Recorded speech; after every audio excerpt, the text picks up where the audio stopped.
Tutorial kali ini kita akan membahas mengenai data table. Adapun materi kita bagi menjadi 4 bagian. Yang pertama adalah menjelaskan tentang keunggulan data table, yang kedua adalah fitur-fitur yang tersedia, yang ketiga struktur reference, yang keempat adalah referensi absolut dan relatif. Kita langsung masuk ke materi yang pertama. Kita mempunyai data seperti ini dan kita mau menjadikan ini sebagai table, karena nanti akan kita bahas kelebihan-kelebihan dari table itu seperti apa. Untuk membuat table, kita klik insert, lalu klik table atau Ctrl T ya. Kita klik saja. Oke. Maka akan terbentuk sebuah table. Kelebihan dari table yang pertama adalah fitur table. Kita akan jelaskan. Yang pertama adalah table name. Kita bisa ganti nama table sesuai dengan keinginan kita. Berikutnya adalah resize table. Table ini mempunyai 4 kolom. Kita bisa melakukan resize baik berupa kolom ataupun baris dengan klik resize table ini. Berikutnya adalah remove duplicate. Kita bisa lakukan juga remove duplicate. Klik saja remove duplicate. Misalkan salesman. Maka akan dihapus data yang double. Kita undo saja. Berikutnya adalah insert slicer. Kita membuat sebuah data filter menggunakan slicer. Pilih salah satu, misalkan salesman, dan kita bisa melakukan filter datanya. Oke, saya hapus saja. Berikutnya adalah header row. Header row maksudnya adalah judul kolomnya. Kalau saya uncheck di sini, maka judul kolomnya akan hilang. Saya cek saja. Opsi first column dan last column ini adalah memberikan font tebal ya, atau bold. Yang ini first column berarti ada di kolom pertama, dan misalkan contoh di sini kita kasih data dengan klik last column, maka akan dibuatkan bold juga. Kita undo. Banded row maksudnya adalah memberikan warna selang-seling ya, berbasis baris. Kalau saya hapus, maka warnanya pun akan hilang. Sementara untuk banded column, kita memberikan warna yang selang-seling sesuai dengan kolom. Seperti ini untuk banded column. Kita gabung, tidak apa-apa. Filter button biasa ya, ini. Lalu ada, kita bisa membuat format stylenya seperti apa, bebas. Convert to range maksudnya adalah kita menghapus data table. Ketika kita klik convert to range ya, maka data ini bukan berupa table lagi, tapi data range biasa. Saya undo. Fitur yang terakhir, total row, memberikan summary dari data table yang mana letaknya ada di baris paling akhir. Ketika kita klik total row, maka dia akan membentuk data total ini. Kita bisa melakukan sum, min, max, average, dan lain sebagainya di total row ini. Kelebihan yang kedua adalah data bersifat dinamis. Kita coba buktikan. Misalkan saya melakukan count A untuk data salesman. Ada berapa salesman di sini? Tekan enter. Jumlahnya adalah 4 ya. Sementara total datanya saya klik di sini. Totalnya adalah 37. Ketika saya tambah data, otomatis formula ini pun akan terupdate. Kita buktikan, kita tambah data baru di sini. Di kursor paling bawah kita tekan tab. Masukkan misalkan sini Dobby. Ya, misalkan sini 4, 5. Terlihat di sini datanya, jumlah data itu ada 5 dan total datanya 41. Jadi otomatis terupdate. Kelebihan berikutnya adalah name manager otomatis. Dengan kita membuat data table ini, table XXX, maka otomatis akan dibuatkan name manager. Ini. Ya. Kegunaan name manager banyak sekali. Nanti saya coba usahakan buat di video terpisah. Jadi otomatis dia akan dibuatkan name manager. Berikutnya adalah formula baris di copy secara otomatis. Dengan saya memasukkan rumus di sini, ya, quantity kali harga, enter, maka otomatis rumusnya akan terbentuk dengan sendirinya untuk baris-baris berikutnya. Tanda akeong di sini adalah mewakili baris saat ini ya, atau current row ataupun this row. Ya, terlihat formulanya sama semua, tapi sebenarnya dia dengan adanya akeong ini adalah mewakili baris di mana dia diletakkan. Berikutnya adalah dashboard. Ya. Kebanyakan dari kita saat membuat report ataupun dashboard, apakah itu dashboard sales, dashboard production segala macam, itu biasanya mereka menggunakan basis data transaksinya berupa table karena itu sangat memudahkan. Ya, kita bisa lari ke pivot table, bisa lari ke Power Query, bisa lari ke Power Pivot dan lain sebagainya. Jadi sangat-sangat berguna. Saya upayakan nanti channel ini akan membahas mengenai Power Query dan juga Power Pivot. Materi berikutnya adalah struktur reference. Data table di Microsoft Excel mempunyai struktur. Yang pertama adalah nama table, lalu item reference, kemudian kolom reference.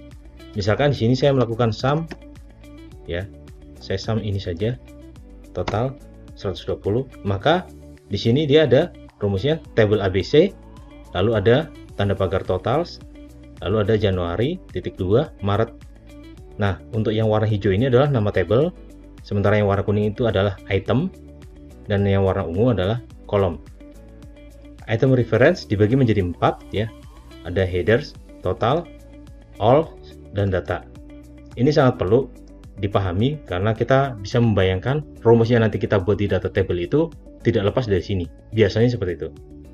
Contoh adalah kita melakukan pengecekan tabel ABC ya, kurung buka, lalu di sini ada akeong, this row tadi sudah dijelaskan di depan. Lalu ada all, data, headers, total. Kita pilih misalkan headers, ya, kurung tutup. Maka dia akan membentuk data range, yaitu header ataupun judul kolom. Sementara kalau misalkan total, dia akan mengambil data range, yaitu baris total. Sementara untuk yang tanda pagar all, ya, ini dia akan mengambil semua data yang ada di suatu tabel, baik header ataupun totalnya. Yang terakhir adalah item reference, tanda pagar data. Dia hanya mengambil data saja, tidak termasuk header ataupun total. Materi yang terakhir adalah mengenai absolute relatif. Sama seperti referensi relatif dan juga absolute di data range biasa, di data table pun mempunyai fitur referensi sel absolute dan juga referensi sel relatif. Referensi sel absolute secara default di data table itu meliputi lebih dari 2 kolom. Misalnya begini, saya lakukan sum ya. Sum, saya blok ini, lalu 2 ini, ya, 2 kolom ini, sales 2022 dan 2023, kurung tutup, saya tekan enter, maka akan mendapatkan nilai 48 ya. Ketika saya geser ke sini, saya copy ke kanan, maka nilainya pun sama, dia tidak berubah selnya. Ya, secara defaultnya seperti itu, lebih dari 1 kolom. Sementara untuk data table yang 1 kolom, dia secara default adalah referensi relatif. Kita coba di sini sum. Ya, kita copy ini sales 2022. Saya enter, kemudian saya copy ke kanan. Maka rumusnya pun berubah, ya. Disinilah relatif. Bagaimana kalau misalkan contoh saya mau datanya itu cuma 1 kolom, tapi ini menjadi referensi absolut. Maka cara cepatnya adalah kita membuat referensinya 2 kolom, lalu di sininya, ya, di kolom yang terakhir kita samakan dengan kolom yang awal, seperti ini. Ya, hasilnya 22 sama, dan ketika kita tarik dia tidak berubah. Ya, ini caranya untuk mengatasi referensi relatif 1 kolom menjadi referensi absolut. Kita masuk ke studi kasus. Yang pertama adalah kita ingin mencari ya jabatan, kantor, dan juga sales 2022 atas nama salesman Betty dari tabel data ya. Kita langsung masukkan rumusnya VLOOKUP. Sorry, kita main XLOOKUP aja biar mudah. XLOOKUP.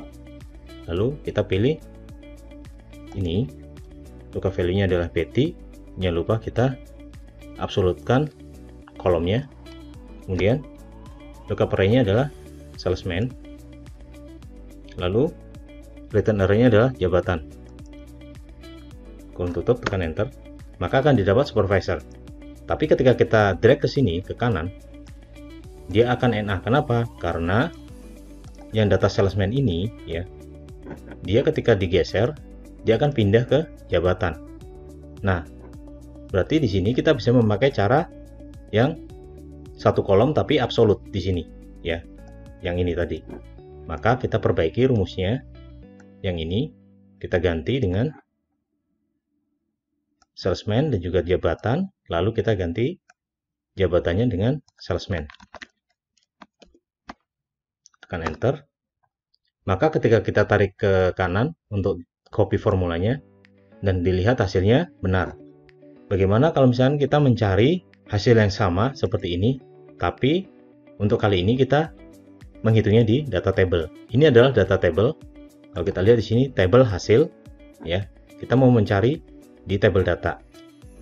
Maka dengan cara yang sama, XLOOKUP. Di sini kita pilih, ya, salesman. Lalu kita copy ini 2, ganti juga di sini salesman. Kemudian jabatan, kurung tutup, enter. Kita copy dan hasilnya error. Kenapa? Karena kolom salesman ini, ya, kita tidak kunci di sini. Jadi kita harus copy 2, ya, 2 baris ini, dan ininya kita ganti salesman. Tekan enter, hasilnya sama. Kita tarik lagi, hasilnya pun benar. Kita perlu tahu mengenai sistem copy yang ada di data table. Kita tidak bisa melakukan copy dengan Ctrl C, lalu di sininya di target hasilnya kita Ctrl V, maka hasilnya tidak benar. Jadi teknik mengcopy di data table kita harus melakukan drag, ya, bukan copy paste Ctrl C ataupun Ctrl V. Sekian untuk tutorial kali ini. Kita lanjutkan tutorial berikutnya.